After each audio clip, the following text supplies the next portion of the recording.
நம்முடைய ஆரம்பம் பிதா குமாரின் பரிசுத்த ஆவியின் திருப்பேரிலே ஆமென். கிறிஸ்துவுக்குள் பிரியமானவர்களே, ஃபீபா ரேடியோ தயாரித்து ஒளிபரப்பும் ஆராதனை வேளை நிகழ்ச்சிக்கு நேர்களாகிய உங்களை அன்போடு கொண்டு வாழ்த்தி வரவேற்கின்றோம். கர்த்தர் நம் அனைவருக்கும் செய்த நன்மைகளை எண்ணி பார்த்து அவருக்கு நன்றி சொல்ல நாம் இந்த நாளிலே அழைக்கப்பட்டு இருக்கின்றோம். இந்த ஆண்டினுடைய இறுதி ஓய்வு நாளிலே நாம் அனைவருமாக இணைந்து இந்த ஆராதனை வேளை நிகழ்ச்சியிலே பங்கு கொண்டு ஆண்டவரை மகிமைப்படுத்த கர்த்தர் நம்மை அழைத்திருக்கின்றார். ஒன்றுபட்டு ஆண்டவரை வழிபடுவோம் வாருங்கள். ஆண்டவரை நோக்கி நாம் மன்றாடுவோம். நேற்றும் என்றும் என்றும் மாறாத எங்கள் அன்பின் ஆண்டவரே, இந்த ஓய்வு நாளின் கால வேளைக்காக நாங்கள் நமக்கு நன்றிகளை சொல்லுகின்றோம். கடந்த ஆண்டு முழுவதுமாக எங்களை கண்ணின் மணியைப் போல பாதுகாத்து இந்த ஆண்டினுடைய கடைசி ஓய்வு நாளை நாங்கள் ஆசரிக்கும்படியாக அருளை தந்திரியதற்காக நன்றிகளை சொல்லுகின்றோம். 2025 ஆண்டு முழுவதுமாக நீர் எங்களை காத்து வழிநடத்தி ஆசீர்வாத தயவுகளை எண்ணி பார்த்து உமக்கு நாங்கள் உள்ளமாற நன்றி சொல்ல எங்களுக்கு தந்திருக்கின்ற வாய்ப்பிற்காக நன்றிகளை சொல்லுகின்றோம். இப்பொழுதுமாக இந்த ஆராதனை வேளை நிகழ்விலே பங்கு கொண்டிருக்கின்ற அந்த பிள்ளைகளை கண்ணோக்கி பாரும்.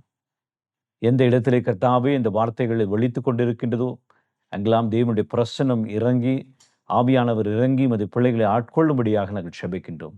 கர்த்ததாமே எங்களையும் இந்த ஆராதனை வேளை நிகழ்வையும் அளவில்லாமல் ஆசீர்வதிக்க வேண்டும் என்று மீட்பர் இயேசுவின் திருநாமத்திலே வேண்டி நிற்கின்றோம் பிதாவே, ஆமென். தேவனுடைய நாமத்தை புகழ்ந்து பாடும் வண்ணமாக கிறிஸ்து சபை பாமாலைகளிலே என்றென்றும் ஜீவிப்போர் அதரிசினர் என்ற பாடலை நாம் அனைவருமாக இணைந்து பாடி தேவனை நாம் மகிமைப்படுத்துவோம்.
நாம் கடவுளை தொழுவோம்.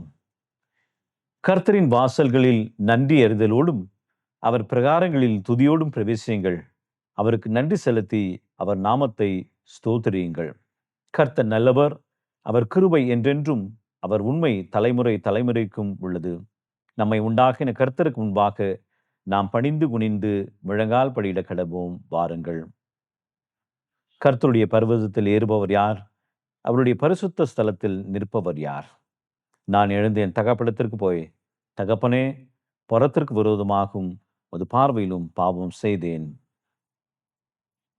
சற்று நேரம் அமைதியோடு இருந்து நம்முடைய பாவங்களை தேவனுடைய சமூகத்திலே அறிக்கை செய்வோம். சர்வ வல்லமுள்ள கடவுளே, நாங்கள் எங்கள் ஆண்டவர் இயேசு கிறிஸ்துவின் மூலமாய் உமது சமூகத்தில் எங்கள் வணக்கத்தையும் ஸ்தோத்திரத்தையும் செலுத்த வந்திருக்கின்றோம். எங்கள் பாவங்களை உண்மையாய் அறிக்கை செய்யவும், மற்றவர்களுக்காகவும் எங்களுக்காகவும் ஜெபிக்க உதவி செய்தருளும். உமது திருவசனத்தை நாங்கள் கேட்கும் பொழுது உமது அன்பின் மகத்துவத்தை அதிக உண்மையாய் அறிந்து கொள்ளவும், உமது கிருபையின் கனிகளை எங்கள் வாழ்க்கையில் காட்டவும் அருள் புரிய வேண்டுமென்று எங்கள் ஆண்டவர் இயேசு கிறிஸ்துவின் மூலமாய் வேண்டிக் கொள்கின்றோம். ஆமேன். இந்த நாளுக்குரிய வேத பகுதியை நாம் வாசிக்க கவனமாக கேட்போம். பவுல் கலாத்திற்கு எழுதின நிருபம் 6ஆம் அதிகாரம் வசனங்கள் 8-10 முடிய நாம் வாசிக்க கேட்போம். இந்த போதனைகள் உங்கள் அழைத்தவராலே உண்டானதல்ல. புளிப்புள்ள கொஞ்ச மாவானது பிசைந்த மாவனத்தையும் உப்ப பண்ணும். நீங்கள் வேறு விதமாய் சிந்திக்க மாட்டீர்கள் என்று நான் கர்த்தருக்குள் உங்களை குறித்து நம்பிக்கையாய் இருக்கின்றேன். உங்களை கலக்குகிறவன் எப்படிப்பட்டவனாய் இருந்தாலும் தனக்கேற்ற ஆக்கினையை அடைவான். வாசிக்க வேண்டிய வேத பகுதி வாசித்து ஆயிற்று. தேவனுடைய நாமத்தை புகழ்ந்து பாடுவண்ணமாக ஞான கீர்த்தனைகளிலே கண்களை ஏறெடுப்பேன், மாமேறு நேராய் என் கண்களை ஏறெடுப்பேன் என்ற பாடலை கரங்களை தட்டி உற்சாகமாய் பாடுவோம்.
பிரியமானவர்களே, வருடத்தினுடைய கடைசி ஓய்வு நாளிலே ஆண்டவருடைய வசனத்தை நாம் பெரும்படியாக ஆண்டவருடைய இறைவார்த்தையை நம்மோடு கூட பகிர்ந்து கொள்ள இருப்பவர் பேராசிரியர் சந்திரகுமார் மாணிக்கம் ஐயா அவர்கள். பேராசிரியர் சந்திரகுமார் மாணிக்கம் ஐயா அவர்கள் தளர வேண்டாம் வளர வேண்டும் என்கின்ற தலைப்பிலே ஆண்டவருடைய சத்தியத்தை நம்மோடு கூட பகிர்ந்து கொள்கின்றார். ஜெபத்தோடும் விசுவாசத்தோடும் ஆண்டவருடைய சத்தியத்தை இப்பொழுது நாம் கேட்போமாக. அன்பான ஃபீபா நேயர்களுக்கு கர்த்தராகிய இயேசுவின் நாமத்திலே வாழ்த்துதல்கள். இப்பொழுது நாம் இந்த ஆண்டை கடந்து அடுத்த ஆண்டிற்குள்ளாக செல்லப் போகிறோம். இந்த ஆண்டின் முடிவிலே அடுத்த ஆண்டின் தொடக்கத்திற்காக ஒரு செய்தியை உங்களிடத்தில் நான் பேசப் போகிறேன். தளர வேண்டாம், வளர வேண்டும் என்ற தலைப்பிலே, let us not become weary of what we went through in the last year, but let us grow strong for a new year, for a new future in our life. நாம் தளர்ந்து போகாதிருந்தால் ஏற்ற காலத்தில் அறுப்போம். நாம் கடந்த கால தோல்வியை தாண்டி எதிர்கால வெற்றியை நோக்கி தொடருவோம். நம்மை தளர பண்ணுவது சத்துருவின் நோக்கம், நம்மை வளர பண்ணுவது தேவனுடைய திட்டம். ஆமாம் சகோதரனே, சகோதரி, ஒரு காரியத்தை புரிந்து கொள்ள வேண்டும். தளர்ந்த ஒருவனால் ஓட முடியாது, தளர்ந்த ஒருவனால் சுதந்திரிக்கவும் முடியாது. எப்படியாவது தளர பண்ணுவதற்காக பிசாசானவன் பயங்கரமாய் போராடுவான். ஒரு மனுஷனை தளர பண்ண வேண்டும் என்றால் அவன் உன் விசுவாசத்தில் கை வைப்பான். பேதுருவுக்கு வந்த சோதனையிலேயே பெரிய சோதனை விசுவாச சோதனை. பின்னும் கர்த்தர், சீமோனே சீமோனே, இதோ கோதுமையை சுளையினால் பிடைக்கிறது போல சாத்தான் உங்களை பிடைக்கிறதற்கு உத்தரவு கேட்டுக்கொண்டான். நானோ உன் விசுவாசம் ஒழிந்து போகாதபடிக்கு உனக்காக வேண்டிக் கொண்டேன். கிறிஸ்தவ வாழ்க்கையில் இந்த நம்பிக்கை என்கிற காரியம் ஒருவனுக்குள்ளிருந்து எடுபடும்போது அவன் தளர்ந்து போகிறவனாய் மாறுகிறான். தளராத யாருமே கிடையாது. வேதத்திலே யாரையாவது எடுத்து பாருங்கள், ஒரு கட்டத்தில் தளர்ந்திருப்பார்கள். அதனால் தளர்ந்து போவது தோல்வி கிடையாது. ஆனால் தளர்ந்த நிலையிலே தொடருவது தோல்வியிலே கொண்டு போய்விடும். எனவே நாம் தளர்ந்து போகாதிருந்தால் ஏற்ற காலத்தில் ஆண்டவர் ஆசீர்வாதமான மழையை தருவார். ஆமென். வேதத்திலே போதும் ஆண்டவரே, எங்களை எடுத்துக்கொள்ளுங்கள், நாங்கள் வாழ்வதை விட சாவதே மேல் என்று சொன்ன 3 பேரை நாம் பார்க்க முடியும். 3 பேரும் சாதாரண ஆட்கள் கிடையாது. ஒரு ஆள் மோசே, இன்னொரு ஆள் எலியா, இன்னொரு ஆள் யோனா. இவர்கள் எல்லாம் யார் தெரியுமா? இவர்கள் பெரிய தீர்க்கதரிசிகள், ஆண்டவரோடு முகமுகமாய் பேசினவர்கள். அப்பொழுது ஒரு காரியம் தெளிவாய் நமக்கு தெரிகிறது. என்னவென்றால், கர்த்தருக்கு என்று நிற்கிறவர்கள், நம்பிக்கையோடு காத்திருக்கிறவர்கள், தேவ ராஜ்யத்திற்கு என்று செயல்படுவர்களை பிசாசானவன் எவ்விதத்தால் ஆகிலும் தளர்ந்து போக பண்ண பார்ப்பான். ஆனால் கர்த்தருடைய ஆவியானவர் நம்மோடு பேசுகிற வார்த்தை என்ன என்று பார்த்தீர்கள் என்றால், நீ மட்டும் கொஞ்சம் தளராமல் வலுவாக நின்று விட்டால் ஏற்ற காலம் என்று ஒன்று கர்த்தர் குறித்து வைத்திருக்கிறார். அந்த நாளை நம்முடைய கணவர்களுக்காக இன்றே உழைக்க நம்ம ஆரம்பிக்கும் பொழுது அதை அவர் கொடுப்பார். உழைப்பே வெற்றியின் முதல் படி, அதில் தவறாதே. சவால்களை எதிர்கொள்ளுங்கள், அதுவே உங்களுக்கு புதிய வழிகளை காட்டும். We read in 2 Peter chapter 3 verse 18, grow in the grace and the knowledge of our Lord and Savior Jesus Christ.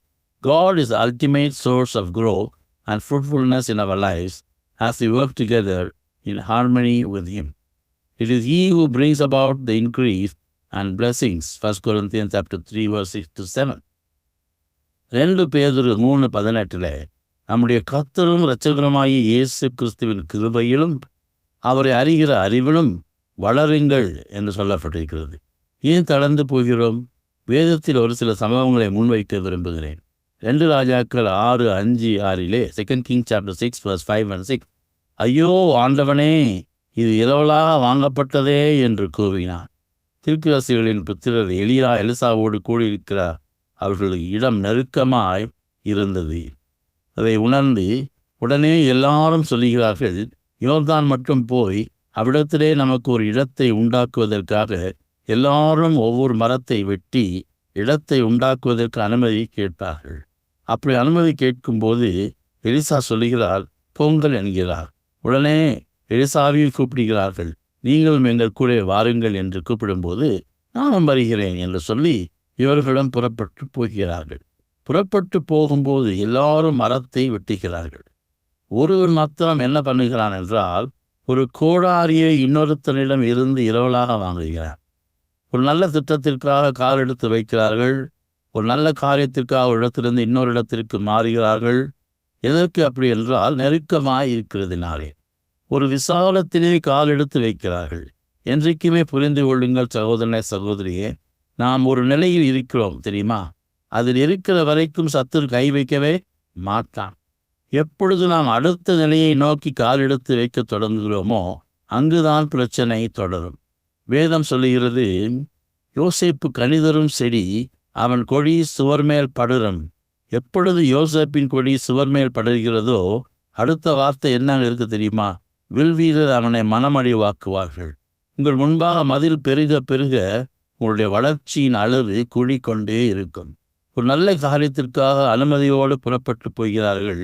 ஆண்டவருடைய அனுமதியோடு தான் சில காரியத்தில் சில அடி எடுத்து வைக்கிறோம். நாம் என்ன நினைக்கிறோம் என்றால், ஆண்டவர் சரி என்று சொல்லிவிட்டால் அப்பொழுது இந்த காரியத்தை செய்யும்போது எல்லாமே எனக்கு அனுகூலமாகிவிடும், எல்லாமே வாய்க்கப்படும், அப்படி என்கிற ஒரு நம்பிக்கை நமக்கு வந்துவிடும். ராஜா சரி என்று சொல்லிவிட்டால் நெகேமியாவுக்கு தெரியவில்லை, அன்பல்லாத்து தோபி எல்லாம் வந்து பிசாசு கொண்டு வரப்போகிறான் என்று சொல்லி. பல நேரத்தில் நமக்கு தெரியாது பாருங்கள், நமக்கு சில காரியங்கள் அறியாதனாலே நாம் எல்லாம் நடந்தது போல ஒரு நம்பிக்கையிலே புறப்படுவோம். திடீரென்று சன்பல்லாத்தி எழும்புவான், திடீரென்று தொபியா எழும்புவான். நாம் மிகவும் சோர்ந்து போய்விடுவோம், கலந்து போய்விடுவோம். ஒன்றை மட்டும் புரிந்து கொள்ளுங்கள், சத்துரு உங்களை தளர்த்தணும் என்று நினைக்கிறான். சத்துரு என்ன நினைக்கிறானோ அதற்கு அப்படியே மாறாக காரியம்தான் தேவன் திட்டம் போடுகிறார். மோசே எகிப்திலிருந்து இஸ்ரவேல் ஜனங்களை மீட்டு ஆண்டவர் கொண்டு வர வைக்கும் போது யாத்திராகமத்தில் இருக்கும் 6 லட்சம் புருஷர்கள் இருந்தார்கள் நாம் பார்க்கிறோம். ஏன் 6 லட்சம் புருஷர்கள் அங்கு சொல்லப்பட்டிருக்கிறது என்றால், என்னாகமத்தில் கர்த்தர் 20 வயதிற்கு மேலே உள்ளவர்களை தலையை எண்ண வைப்பார். 20 வயதிற்கு மேலே உள்ள எல்லா ஆண்களுடைய தலைகளை எண்ணுங்கள் என்று சொல்லிவிட்டு என்னாகமத்தில் கர்த்தர் எண்ண வைப்பார் என்று அப்படி நாம் எண்ணும்போது 6 லட்சம் எவ்வளவு மக்கள் என்று நாம் பார்க்கும்போது, ஏன் ஆண்டவர் இப்படி எண்ண வைத்தார் தெரியுமா? இந்த எகிப்தில் பார்வோன் ஒரு சட்டம் போட்டான். என்ன சட்டம் போட்டான் என்றால், ஒரு ஆண் பிள்ளை கூட இந்த எகிப்தில் இருக்கக்கூடாது. இஸ்ரவேலருக்கு பிறந்த ஒரு ஆண் பிள்ளை கூட இருக்கக்கூடாது. அப்படியே பிறந்தாலும் அந்த பிள்ளையை எங்கே தூக்கி போடணும் தெரியுமா? நைல் நதியில் தூக்கி போடணும். இந்த காலத்தில் தான் ஆண் பிள்ளைகளுக்காக நிறைய பேர் ஜெபம் பண்ணுவார்கள். ஆனால் அந்த காலத்தில் பெண் பிள்ளைகளுக்காக ஜெபம் பண்ணியிருப்பார்கள். ஆண்டவரே, கல்யாணமே நடக்கக்கூடாது என்று இருப்பார். அப்படியே நடந்தாலும் கர்ப்பமாகிவிடக்கூடாது. அப்படியே ஆனாலும் என்ன ஜெபம் இருந்திருக்கும்? ஆண்டவரே, ஆண் பிள்ளை மட்டும் பிறந்திடவே கூடாது என்றால் ராஜா அதை கொள்ள வேண்டும் என்று சொல்கிறார்.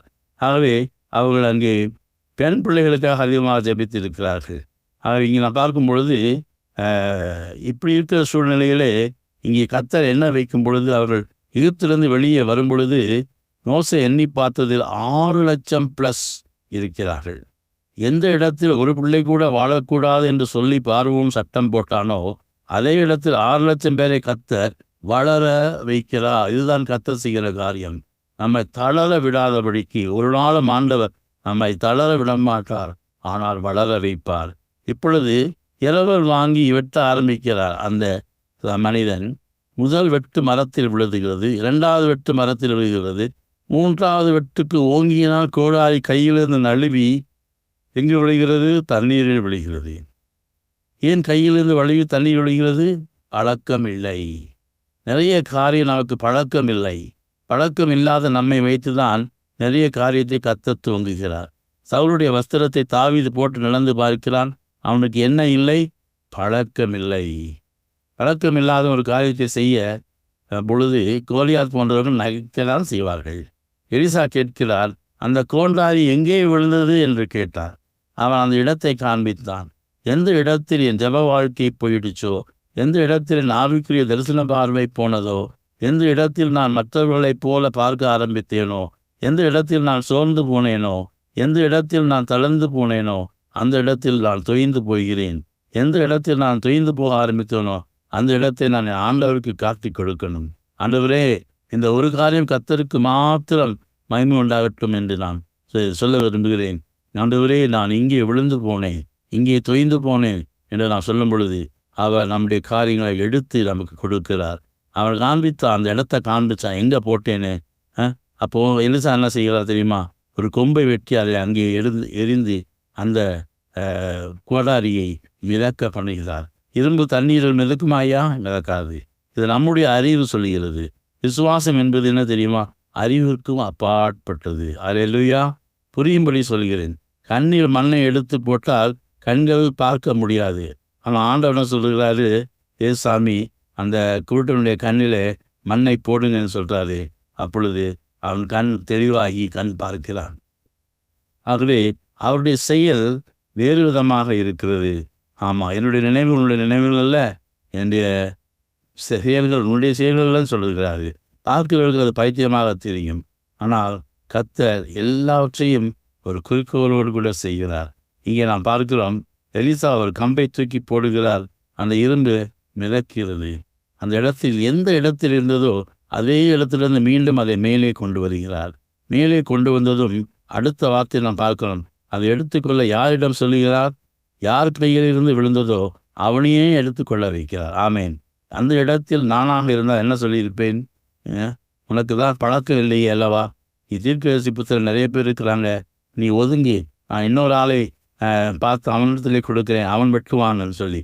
ஆனால் அங்கே ஆளை மாற்றவில்லை. பேதுரு நடந்து உள்ளே மூழ்கினான் அல்லவா? ஆனால் அங்கே 11 பேர் அந்த படகுல இருந்தாங்க. இயேசு கிறிஸ்து ஆளை மாற்றவில்லை. அதே பேதுருவை மறுபடியும் எழுந்து வெற்றிகரமாக அந்த நீரிலே நடக்க வைத்தார். யோனா பின்வாங்கி போனபோது கர்த்தர் யோனாவை நிராகரித்து வேறு ஆமோசையோ வேறு யாரையோ கூப்பிடவில்லை. அதே யோனாவை கொண்டு அங்கே அந்த நாட்டிற்கு ஒரு ரட்சிப்பை கொண்டு வருகிறார். அதை கர்த்தர் உங்களை கொண்டு அல்லது யாரை கொண்டும் எதையும் ஆரம்பித்தால் அவர்களை கொண்டுதான் அதை முடிவடைய செய்வார். What God started with Jonah, he finished it with him. சில காரியத்தை அப்படித்தான் நாம் தொடங்கிட்டோம், கர்த்தரை நம்பி தொடங்கிட்டோம். ஆனால் அதை கைவிட்டு போனது என்று நாம் கவலைப்பட்டு கொண்டிருக்கிறோம். ஆமாம், வேணாம். அதே காரியத்தை தேவன் உங்களை மறுபடியும் செய்து எத்தியோடு கூட வர வைப்பார். நாம் கைவிட்டு போய்விட்டதே என்று பதறாதீங்கள். விசுவாசிக்கிறவன் பதறான். சில காரியம் கைவிட்டு போனது உண்மைதான். சவுலுடைய பட்டயத்தை தாவீது போட்டு பார்த்தான், அவனால் பயன்படுத்த முடியவில்லை. அதே தாவீதை வைத்து அதே நாளில் கோலியாத்தின் பட்டயத்தை எடுத்து கோலியாத்தின் தலையை கர்த்தர் வெட்ட வைத்தார். என் கைகளை யுத்தத்திற்கும் என் விரல்களை போருக்கும் பழக்கிவிக்கிற தேவனுக்கு மகிமை உண்டாவதாக. ஆகவே தேவன் உங்களை எடுத்து பயன்படுத்துவார். இந்த புதிய ஆண்டிலே நீங்கள் பழைய காரியங்களை மறந்து இந்த புதிய ஆண்டிற்குள்ளாக நாம் செல்ல போகிறோம். இனிமேலும் ஆண்டவர் நாம் சோர்ந்து போகாதபடிக்கு, நாம் தளராதபடிக்கு, நாம் வளரத்தக்கதாக நம்மை எடுத்து நம்மை வல்லமையாய் பயன்படுத்துவாராக. ஆமேன், ஆமேன். எனக்கு அருமையான தேவனுடைய சின்னமே, ஆண்டவருடைய சத்தியத்தை மிக ஆழமாக நமக்கு எடுத்துரைத்த பேராசிரியர் சந்திரகுமார் மாணிக்கம் ஐயா அவர்களுக்கு ஃபீபா ஊழியங்களின் சார்பிலும் ஆராதனை வேளை நேயர்களாகிய உங்கள் அனைவரின் சார்பிலும் வாழ்த்துக்களையும் நன்றிகளையும் தெரிவித்துக் கொள்கின்றோம். கர்த்ததாமே அவரையும் அவருடைய ஊழியங்களையும் அவருடைய குடும்பத்தையும் அளவில்லாமல் ஆசீர்வதிப்பாராக. சத்தியத்தை கேட்ட நாம் அனைவருமாக இணைந்து நம்முடைய விசுவாசத்தை அப்போஸ்தலர் விசுவாச பிரமாணத்தின் வாயிலாக அறிக்கை செய்து அதை நாம் உறுதி செய்வோமாக. வானத்தையும் பூமியையும் படைத்த சர்வ வல்லமையுள்ள பிதாவாகிய தேவனை விசுவாசிக்கிறேன். அவருடைய ஒரே குமாரனாகிய நம்முடைய நாதர் இயேசு கிறிஸ்துவையும் விசுவாசிக்கிறேன். அவர் பரிசுத்த ஆவியினாலே கன்னி மரியாளிடத்தில் உற்பவித்து பிறந்தார். பொந்தியு பிலாத்துவின் காலத்தில் பாடுபட்டு சிலுவையில் அறையுண்டு மரித்து அடக்கம் பண்ணப்பட்டு பாதாளத்தில் இறங்கினார். 3ஆம் நாள் மரித்தோரிடத்திலிருந்து எழுந்தருளினார். பரமண்டலத்துக்கு ஏறி சர்வ வல்லமையுள்ள பிதாவாகிய தேவனுடைய வலது பாசத்திலே வீற்றிருக்கிறார். அவரிடத்திலிருந்து உயிருள்ளோரையும் மரித்தோரையும் நியாயம் தீர்க்க வருவார். பரிசுத்த ஆவியையும் விசுவாசிக்கிறேன். பொதுவாயிருக்கிற பரிசுத்த சபையும் பரிசுத்தவான்களுடைய ஐக்கியமும் பாவ மன்னிப்பும் சரீர உயிர்த்தெழுதலும் நித்திய ஜீவனும் உண்டென்று விசுவாசிக்கிறேன். ஆமென். தேவனுடைய நாமத்தை புகழ்ந்து பாடுமண்ணுமாக கிறிஸ்து சபை பாமாலைகளிலே பாதை காட்டும் மா யெகோவா, பரதேசியான நான் என்ற பாடலை உற்சாகமாய் பாடுவோம். ஆண்டவரை நோக்கி நாம் மன்றாடுவோம்.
எங்களை அதிகமாய் நேசிக்கிற எங்கள் அன்பின் ஆண்டவரே,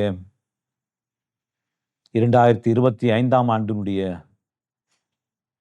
கடைசி ஓய்வு நாளிலே இந்த ஆராதனை வேளை நிகழ்வின் வாயிலாக நாங்கள் உம்மை துதிக்கவும் ஸ்தோத்தரிக்கவும், எங்களுக்கு செய்த அனைத்து நன்மைகளை எண்ணி பார்த்து உமக்கு நன்றி செலுத்தவும் நீர் தந்த இந்த வாய்ப்புக்காக நன்றிகளை சொல்லுகின்றோம்.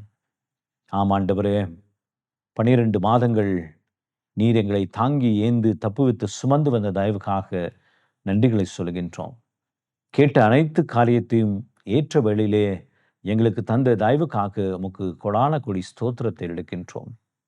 இப்பொழுதுமாக பிரவேசிக்க இருக்கின்ற புதிய ஆண்டு 2026 கூட நம்முடைய நேசக்கரம் எங்களோடு கூட இருக்கும் என்று சொல்லி நாங்கள் விசுவாசிக்கின்றோம். இந்த வார்த்தைகள் எங்கெல்லாம் ஒலித்து கொண்டிருக்கின்றதோ அங்கெல்லாம் ஒரு பெருத்த நம்பிக்கையும் மிகுந்த சமாதானம், ஆழமான சத்தியத்தையும் அவர்கள் கண்டறிய அருள் கூற வேண்டும் என்று சொல்லி மன்றாடுகின்றோம். ஆண்டவரே, அவர்கள் உள்ளம் எல்லாம் சந்தோஷத்தினால நிரம்ப நீர் கிருபை பாராட்ட வேண்டும் என்று சொல்லி மன்றாடுகின்றோம். கடவுள் எங்களோடு கூட இம்மானுவேலராக பயணித்து வருகின்றார். புதிய ஆண்டிற்குள்ளாக பிரவேசிக்கின்ற போதும் அவருடைய நேசக்கரம் எங்கள் மீது இருக்கும் என்று சொல்லி உறுதியாய் நம்பி உம்மை பின்தொடர அருள் கூற வேண்டும் என்று சொல்லி மன்றாடுகின்றோம். நீரே பொறுப்படுத்த நடத்திலும் புதிய ஆண்டிலே எங்களுக்காக எல்லாவற்றையும் ஆயத்தம் பண்ணியிருப்பதற்காக நன்றிகளை சொல்கின்றோம். நீரே ஆட்கொள்ளும், வழிநடத்தும், காத்தருளும். மீட்பர் இயேசு என்ற திருநாமத்திலே வேண்டி நிற்கின்றோம் பிதாவே, ஆமென். ஆண்டவர் கற்பித்த கர்த்தருடைய ஜெபத்தை நாம் ஒன்றாக சேர்ந்து ஏறெடுப்போம். பரமண்டலங்களில் இருக்கிற எங்கள் பிதாவே, உம்முடைய நாமம் பரிசுத்தப்படுவதாக, உம்முடைய ராஜ்யம் வருவதாக, உம்முடைய சித்தம் பரமண்டலங்களில் செய்யப்படுகிறது போல பூமியிலேயும் செய்யப்படுவதாக. அன்றன்றுள்ள அப்பத்தை இன்று தாரும். எங்களுக்கு விரோதமாய் குற்றம் செய்கிறவர்களுக்கு நாங்கள் மன்னிக்கிறது போல எங்கள் குற்றங்களை எங்களுக்கு மன்னியும். எங்களை சோதனைக்குள் பிரவேசிக்க பண்ணாமல் தீமையிலிருந்து எங்களை ரட்சித்துக் கொள்ளும்.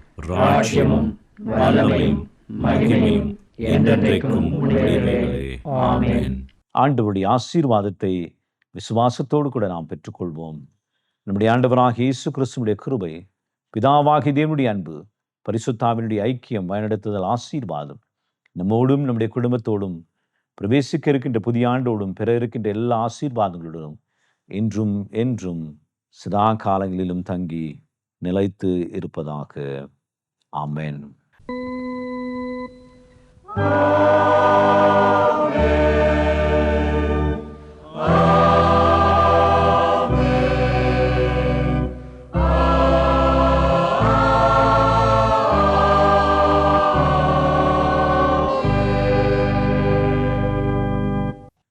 புதிய வருடத்திற்கான வாக்குத்தத்த வசனத்தை விசுவாசத்தோடு கூட நாம் பெற்றுக்கொள்வோம். நம்பிக்கையிலே சந்தோஷமாயிருங்கள், உபத்திரவத்திலே பொறுமையாயிருங்கள், ஜெபத்திலே உறுதியாயிருங்கள். ரோமர் 12ஆம் அதிகாரம் 12ஆம் வசனம். இந்த வசனத்தின்படியே கர்த்தர் உங்களையும் உங்கள் குடும்பத்தையும் அளவில்லாமல் ஆசீர்வதிப்பாராக. ஃபீபா ஊழியங்களின் சார்பிலே 2026ஆம் ஆண்டினுடைய நல்வாழ்த்துக்களை தெரிவித்துக் கொள்கின்றோம். கர்த்தர் தாமே உங்களையும் உங்கள் குடும்பத்தையும் இந்த புதிய ஆண்டிலே ஆசீர்வதிப்பாராக. ஆமென். நேயர்களே, மீண்டும் நினைவூட்டுகிறோம், நீங்கள் ஃபீபா ரேடியோவின் நிகழ்ச்சிகள் பற்றிய தகவல்களை அறிந்து கொள்ள விரும்பினால் டிஸ்கிரிப்ஷனில் கொடுக்கப்பட்டுள்ள லிங்கை கிளிக் செய்யுங்கள். மேலும் நீங்கள் எங்களோடு தொடர்பு கொள்ள விரும்பினால் டிஸ்கிரிப்ஷனில் கொடுக்கப்பட்டுள்ள அலைபேசி மற்றும் தொலைபேசி எண்களை தொடர்பு கொள்ளலாம். வாழ்த்துக்கள் கூறி விடை பெற்றுக் கொள்கிறோம். வணக்கம் நேயர்களே.